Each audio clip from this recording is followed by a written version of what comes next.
در کے بھکاری اور خادم ہیں جو تلووں کو صاف کرتے ہیں۔ نوریوں کا سردار بھی اگر کوئی ہے تو وہ میرے نبی کا خادم اور غلام بن کر آتا ہے۔ یہ فضیلت تو بشریت کو ملتی ہے، یہ بشریت کے اعلیٰ مقام پر ہے۔ ہم اپنے آپ کو بشر کہتے ہیں، ہم بشر نہیں، ہم باشر ہیں، ہم باشر، شر والے، ہم تو شر والے۔ وہ بشریت کے اعلیٰ مقام پر 571 عیسوی میں پیر کے دن، اور روایت اس میں مختلف ہے، پیدائش میں 7 بھی، 9 بھی، 11 بھی، 12 بھی، 13 بھی، لیکن وفات میں کوئی اختلاف نہیں۔ سب اتفاق رکھتے ہیں کہ 12 ربیع الاول کو ہمارے نبی دنیا سے تشریف لے گئے ہیں، یہ طے شدہ بات ہے۔ پیدائش میں اختلاف ہے، ہو بھی سکتا 12 کو ہو بھی سکتا 13 کو ہو بھی سکتا 9 کو پیدائش ہو، صحیح روایت نہیں پہنچ پائی۔ ہاں وفات میں 12 تاریخ طے شدہ بات ہے۔ ہم کون سا دن منائیں، وفات کا یا پیدائش کا؟ بہرحال ہمارے نبی کا تذکرہ بھی ایمان کو جلا بخشتا ہے، ہمارے نبی کا تذکرہ بھی یاد ہونا چاہیے، ہر ایک کو معلوم ہونا چاہیے۔ جس کو اپنے نبی کی ہسٹری کا پتہ نہیں، اس کا ایمان ہی نامکمل ہے۔ اس نے جان لینا چاہیے کہ میرے نبی پاک علیہ السلام دنیا میں کس انداز میں آئے، آپ کے آنے کا انداز کیا تھا، آپ کے آنے سے کیا کیا برکتیں آئی، کیا کیا رحمتیں آئی۔ شدہ دھیرے دھیرے تھوڑا تھوڑا سنتے جائیں، ورنہ یہ تاریخ سنانے کے لیے 1 2 سال 10 20 سال کی زندگی بھی۔ محمد صلی اللہ علیہ وسلم، مجھے قسم ہے قرآن کی، بے شک آپ رسولوں میں سے ہیں، یہ بے شک آپ کا خطاب اس کو کیا جاتا ہے جو سامنے موجود ہے۔ گویا روح محمد رب محمد کے سامنے ہے، اور رب محمد روح محمد سے یہ فرما رہے ہیں، محمد بے شک تو رسولوں میں سے ہے، بے شک تو رسولوں میں سے ہے۔ میرے نبی کی تاریخ اللہ 200 کروڑ پلس 1000 سال، بلکہ اس سے بھی زیادہ سال پہلے اللہ بیان کر رہا ہے۔ یہاں سے میرے نبی کی شروعات ہوتی ہے۔ گو بظاہر بشر کی شکل میں میرے اللہ نے نوریوں پر فوقیت دینے کے لیے، کہ نوری تو میرے نبی کے در کے بھکاری اور خادم ہیں جو تلووں کو صاف کرتے ہیں۔ نوریوں کا سردار بھی اگر کوئی ہے تو وہ میرے نبی کا خادم اور غلام بن کر آتا ہے۔ یہ فضیلت تو بشریت کو ملتی ہے، یہ بشریت کے اعلیٰ مقام پر ہے۔ ہم اپنے آپ کو بشر کہتے ہیں، ہم بشر نہیں، ہم باشر ہیں، ہم باشر، شر والے، ہم تو شر والے۔ وہ بشریت کے اعلیٰ مقام پر 571 عیسوی میں پیر کے دن، اور روایت اس میں مختلف ہے، پیدائش میں 7 بھی، 9 بھی، 11 بھی، 12 بھی، 13 بھی، لیکن وفات میں کوئی اختلاف نہیں۔ سب اتفاق رکھتے ہیں کہ 12 ربیع الاول کو ہمارے نبی دنیا سے تشریف لے گئے ہیں، یہ طے شدہ بات ہے۔ پیدائش میں اختلاف ہے، ہو بھی سکتا 12 کو ہو بھی سکتا 13 کو ہو بھی سکتا 9 کو پیدائش ہو، صحیح روایت نہیں پہنچ پائی۔ ہاں وفات میں 12 تاریخ طے شدہ بات ہے۔ ہم کون سا دن منائیں، وفات کا یا پیدائش کا؟ بہرحال ہمارے نبی کا تذکرہ بھی ایمان کو جلا بخشتا ہے، ہمارے نبی کا تذکرہ بھی یاد ہونا چاہیے، ہر ایک کو معلوم ہونا چاہیے۔ جس کو اپنے نبی کی ہسٹری کا پتہ نہیں، اس کا ایمان ہی نامکمل ہے۔ اس نے جان لینا چاہیے کہ میرے نبی پاک علیہ السلام دنیا میں کس انداز میں آئے، آپ کے آنے کا انداز کیا تھا، آپ کے آنے سے کیا کیا برکتیں آئی، کیا کیا رحمتیں آئی۔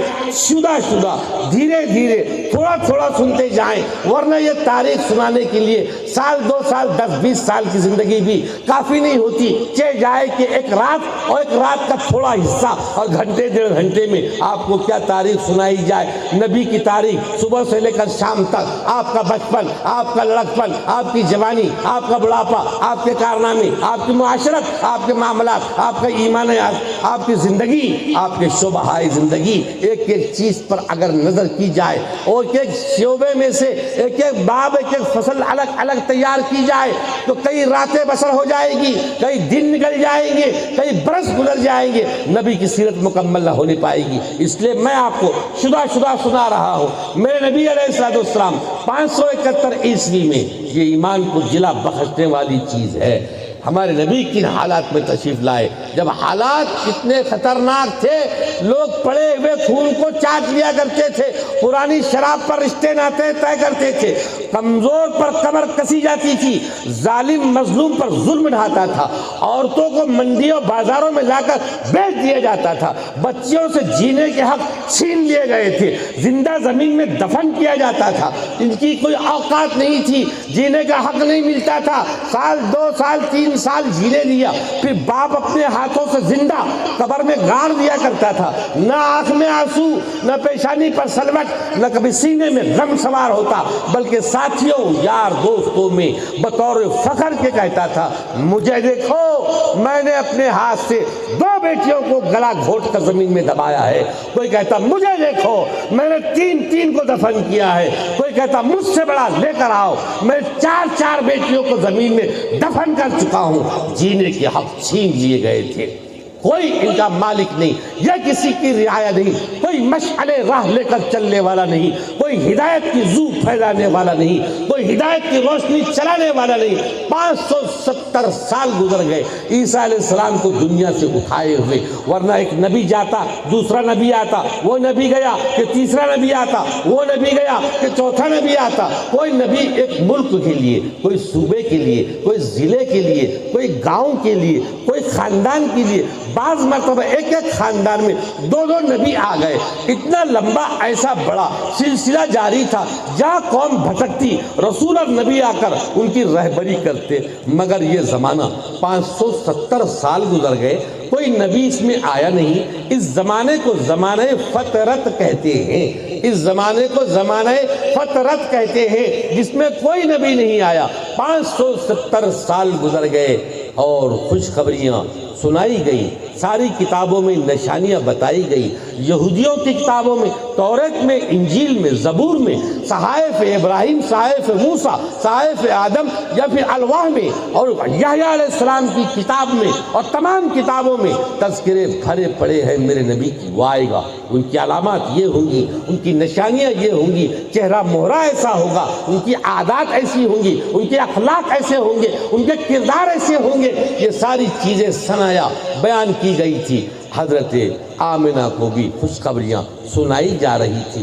بی بی آمنہ کے بطن مبارک میں آپ 4 مہینے کے تھے، اچانک سفر تجارت کا طے ہوا تو عبداللہ نے جانے کی تیاری کر لی، حضور کے ابا نے جانے کا اشارہ دے دیا۔ بیوی کہہ رہی ہے نئی شادی ہوئی، چند مہینے ہوئے ہیں، ابھی یہ 4 مہینے کا بچہ پیٹ میں پل رہا ہے، آپ تجارت کے لیے جا رہے ہیں؟ کہا ہاں آمنہ مجھے جانا ضروری بھی ہے۔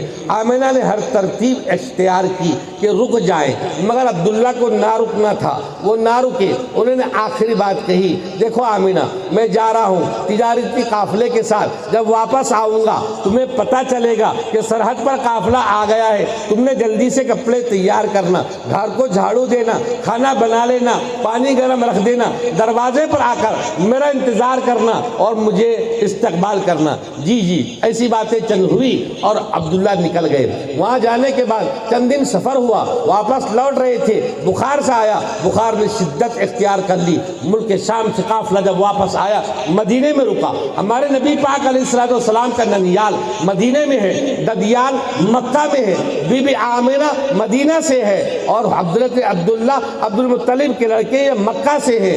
حضور کا ددیال مکہ میں، ننیال مدینہ میں۔ قافلہ واپس جب آیا مدینے والوں نے دیکھا ہمارے داماد آئے ہیں، جمعی صاحب آئے ہیں، عبداللہ آئے ہیں، لیکن بیمار ہیں۔ قافلے والوں سے کہا اس حالت میں لے جانا مصیبت سے خالی نہیں، آپ چلے جائیں، جب یہ اچھے ہو جائیں گے ہم خود لا کر چھوڑ دیں گے۔ قافلہ مکہ پہنچا، لوگوں میں دھوم مچی، اور وہ قافلہ آ گیا تجارت کا، جو گیا تھا وہ آ چکا ہے۔ سب لوگ، سب بچے اپنے رشتہ داروں کو لینے کے لیے بھاگے۔ یہ خبر آمنہ تک بھی آئی، جلدی سے کمرے کو جھاڑو لگائی، کھانا پکا کر تیار کیا، کپڑے زیب تن کیے، ادھر کھانا بنا لیا، پانی گرم رکھ دیا، اور دروازے پر کھڑی ہے استقبال کے لیے، اب آئیں گے تب آئیں گے۔ سارے قافلے والے گھر چلے گئے، عبداللہ نہیں آئے۔ کسی سے کہلوا بھیجا جا کر معلوم کرو عبداللہ کیوں نہیں آئے، وہ تمہارے ساتھ گئے تھے۔ جانے والوں نے بتایا طبیعت زیادہ بگڑ گئی تھی، مدینے والوں نے روک لیا، تمہارے میکے والوں نے روک لیا،